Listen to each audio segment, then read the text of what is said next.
Hello everyone, my name is Achal Jain and I have secured All India rank 8th in the Indian Statistical Services examination which is conducted by UPSC. आज की इस video में मैं आप सबके साथ अपनी रिटन एग्जामिनेशन की स्ट्रैटेजी शेयर करना चाहूँगी। इससे पहले मैं आपको अपने बारे में एक ब्रीफ इंट्रोडक्शन बताना चाहूँगी।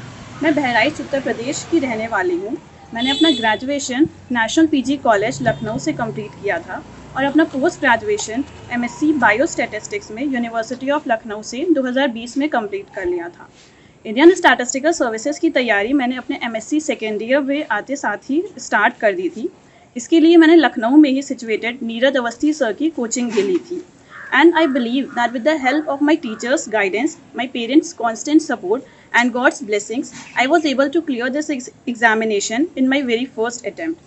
अब मैं आपको ISS एग्जामिनेशन के बारे में एक इंट्रोडक्शन देना चाहूँगी। ISS का एग्जामिनेशन दो पार्ट्स में होता है। First is the written examination and second is the interview part. Written examination में टोटल 6 पेपर्स होते हैं एंड इसके टोटल मार्क्स अराउंड 1000 के अराउंड होता है। So first coming to the first paper of this examination which is the English paper. जो English का paper होता है वो टोटल 100 मार्क्स का होता है। इसके लिए मेरी स्ट्रैटेजी ये थी कि जो एसए का पोर्शन था वो मैंने अपने जो भी करंट के इम्पॉर्टेंट टॉपिक्स थे वो मैंने एसए के लिए प्रिपेयर किए थे और इसके लिए मैंने इंटरनेट की हेल्प ली थी। जो भी इम्पॉर्टेंट टॉपिक्स होते थे उनके एसए मैं अपनी कॉपी में नोट डाउन कर लेती थी इंटरनेट से देख करके, और उसके रिगार्डिंग जो भी कोट्स मुझे अच्छे लगते थे उसको मैंने नोट डाउन कर लिए थे। Now coming to the paragraph writing, तो इसके लिए मैंने प्रीवियस 5 इयर्स क्वेश्चंस में जो पैराग्राफ आए थे उनको मैंने अच्छे से सबके नेट से देख लिया था और मैंने सबको लिख करके प्रैक्टिस कर ली थी।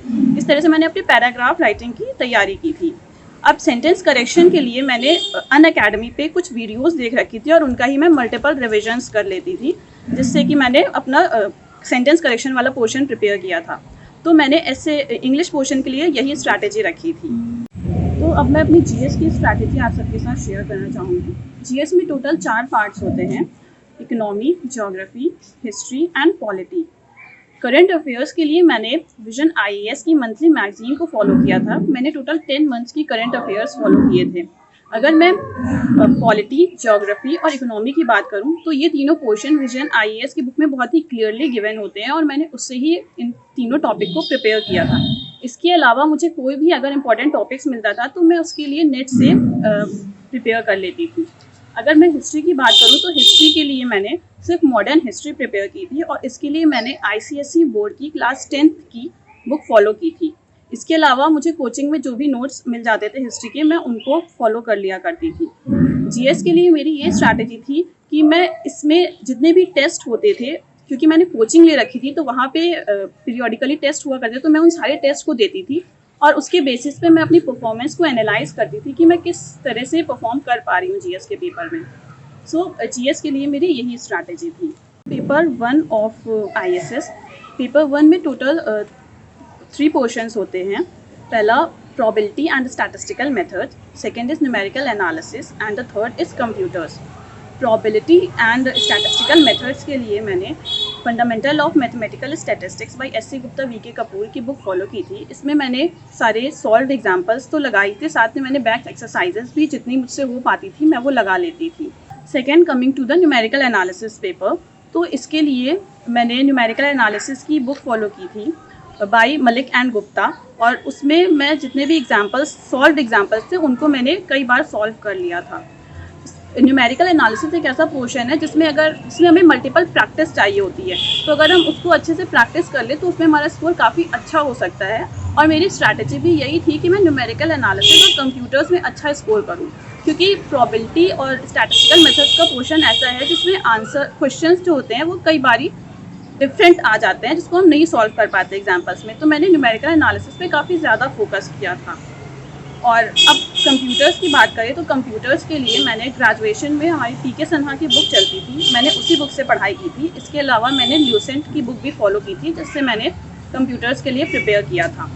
और अगर मैं पेपर 1 की ओवरऑल स्ट्रैटेजी की बात करूं तो मैं इसमें 2016 से जितने भी पेपर्स थे उनको मैं टाइमर लगा के सॉल्व करती थी और मेरा ये फोकस रहता था कि मैं टोटल में से एटलीस्ट 50% मार्क्स स्कोर कर सकूं और अगर मेरा स्कोर 50 to 60% रहता था तो I was happy with that, क्योंकि ओवरऑल स्कोर जो हमें चाहिए होता है IAS के एग्ज़ाम में वो अराउंड 50% ही चाहिए होता है सिलेक्शन के लिए. So this was my strategy for paper 1. Now coming to paper 2. तो पेपर 2 में हमारे जो क्वेश्चंस होते हैं वो पहला होता है statistical inference and linear models and second is the official statistics.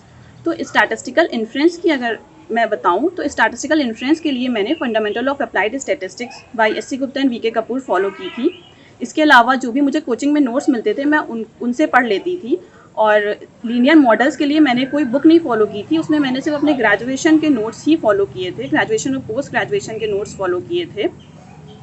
और now coming to the official statistics portion. तो ऑफिशियल स्टैटिस्टिक्स के लिए मैंने सबसे पहले प्रीवियस ईयर क्वेश्चंस को देखा था कि उनमें किस तरह के क्वेश्चंस पूछे जा रहे हैं, और उन क्वेश्चंस को अच्छे से एनालाइज करने के बाद मैंने मॉस्पी की वेबसाइट से पढ़ना शुरू कर दिया था. मैंने उसमें मॉस्पी की वेबसाइट से पढ़ा था और उसमें जो भी उनके पब्लिकेशंस होते हैं जैसे कि NSSO की जो सर्वेज होते हैं उनका PDF आप डाउनलोड कर सकते हैं. उसमें आपको कई सारी चीज़ें मिल जाएंगी like objective of the survey, then sampling strategy used, survey period. तो इन सब चीज़ों के बारे में आप उन पब्लिकेशन के थ्रू पढ़ सकते हैं. तो पेपर 2 में मेरा यही स्ट्रैटेजी था और मैं पेपर 2 को भी टाइमर लगा के सॉल्व करती थी और मेरी यही स्ट्रैटेजी थी कि मैं अराउंड 50% पेपर सॉल्व कर लूँ within given time period. Now coming to paper 3 of the ISS examination. ये पेपर मुझे सबसे ज़्यादा टफेस्ट पेपर लगता था. इसमें टोटल 3 पोर्शंस होते हैं. First is sampling, second is the time series and the third one is the econometrics paper. अगर सैम्पलिंग की बात करें तो मैंने सैम्पलिंग अपने ग्रेजुएशन और पोस्ट ग्रेजुएशन के नोट से ही प्रिपेयर किया था. इसके अलावा जो अप्लाइड स्टैटिस्टिक्स की बुक होती है उसमें जितना सैम्पलिंग का पोर्शन दिया था उससे मैंने प्रिपेयर कर लिया था. टाइम सीरीज़ भी मैंने SC Gupta and VK Kapoor की अप्लाइड स्टैटिस्टिक्स वाली बुक से प्रिपेयर किया था. इकोनोमेट्रिक्स ऐसा पोर्शन था जिसको मैं लेके प्रिपेयर्ड नहीं थी, तो इसके लिए मैंने काफ़ी सेलेक्टिव स्टडी कर रखी थी. इसमें मैंने 2014 से सबसे पहले सारे पेपर्स को देखा था कि इकोनोमेट्रिक्स में से कौन कौन से टॉपिक्स के रिगार्डिंग क्वेश्चंस पूछे जा रहे हैं और वो कितने ज़्यादा रिपीट हो रहे हैं. और उसके बाद ही मैंने दामोदर एंड गुजराती की बुक से जो मुझे इंपॉर्टेंट क्वेश्चंस लगते थे वो मैंने प्रिपेयर कर रहे थे. इसके लिए मैं प्रॉपर टाइमर लगा के इस पेपर को भी मैं सॉल्व करती थी. और इसमें मैंने मैं ये नहीं कहूँगी कि मैंने पूरा सिलेबस कवर किया था, मैंने around 80 to 85% he syllabus cover किया था. बट मैं इनको मल्टीपल रिविजन्स करती थी ताकि मैंने जो भी चीज़ें प्रिपेयर की हैं उनको मैं एग्ज़ाम में ना भूल सकूँ. So this was my paper 3 strategy. Now coming to the paper 4. Paper 4 में टोटल 7 पोर्शंस होते हैं जिसमें से हमें सिर्फ 2 ही सेक्शंस को सेलेक्ट करना होता है. जो 2 सेक्शंस मैंने सेलेक्ट किए थे वो थे first is demography and vital statistics and second was the statistical quality control. Demography and vital statistics के लिए मैंने SC Gupta and VK Kapoor की फंडामेंटल ऑफ अप्लाइड स्टैटिस्टिक्स वाली बुक से पढ़ा था.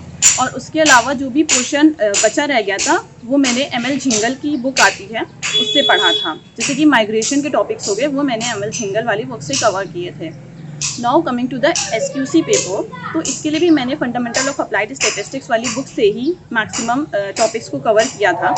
अगर मैं आपको टाइमिंग्स बताऊं कि मैं कितने आवर्स पढ़ाई किया करती थी, क्योंकि मेरी पूरी प्रिपरेशन MSc के साथ ही थी तो कुछ दिन मैं 3 to 4 आवर्स पढ़ाई करती थी. बाकी जिस दिन हॉलीडे हो जाता उस दिन मैं 7 to 8 आवर्स भी पढ़ लेती थी. मेरा ये था कि मैं अपने टाइम का मैक्सिमम यूटिलाइजेशन कर सकूँ. अब अगर मैं एग्जामिनेशन डे की बात करूं तो इसका एग्ज़ाम जो होता है वो टोटल 3 डेज़ होता है और हर दिन 2 पेपर्स होते हैं. तो इसमें जो चीज़ मैं कुछ रिकमेंड करना चाहूँगी वो ये है कि फ़र्स्ट आप एग्ज़ाम के दिन अपनी प्रॉपर स्लीप ले करके जाएं, क्योंकि अगर आप प्रॉपर स्लीप नहीं लेंगे तो आप एग्ज़ाम में बैठ करके आंसर्स रिकॉल नहीं कर पाएंगे. And second thing which I would like to share with everyone is कि आप अपने पेपर्स को डिस्कस मत करिए किसी से जब तक कि आपका पूरा एग्जामिनेशन नहीं हो जाता है, क्योंकि अगर आप उन्हें डिस्कस करेंगे then there are very high chances कि आप अपने नेक्स्ट पेपर में कुछ गड़बड़ कर जाएं, क्योंकि ये चीज़ें आपके नेक्स्ट पेपर को अफेक्ट कर देती हैं. So that is all which I would like to share with you. And now I would like to end my session. Thank you Delhi Knowledge Track for providing me this platform. Thank you.